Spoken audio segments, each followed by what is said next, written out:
Dumalo si Police Director General Ronald De La Rosa sa kanyang unang flag ceremony sa Campo Crame bilang bagong hepe ng pambansang pulisya. Dito, inisa-isa niya sa harap ng mga pulis ang mga bagay na ayaw niya sa ilalim ng kanyang liderato. During office hours, walang magkitang nasa golf course. Magbabawal muna yung pagpunta ng mga kapulisan sa mga sugalan, sa mga sabungan, sa mga kasino. Pag mayroon akong makita ang pulis natin na sa sabungan, nasa kasino, maninindigan kayo sa akin. Ang nais ng general ay magtrabaho lahat para maabot ang target na mapababa ang krimen at matuldukan ang problema sa iligal na droga sa loob ng 3 hanggang 6 na buwan. Kasunod nito, inanunsyo ni Bato sa isang press con na may 11 pulis mula sa mahigit 2,000 na sumailalim sa drug test ang nagpositibo.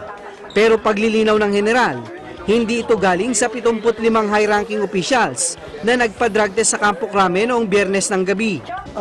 May isang confirmatory test pa na gagawin in the presence if they're going to contest the findings ng first.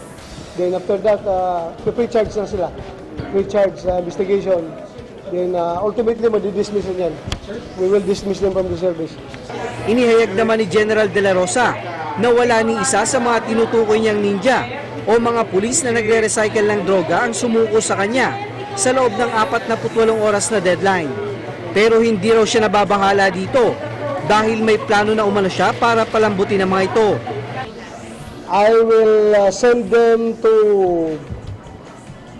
Sulu, Basilan, Tawi-Tawi to fight the abusep.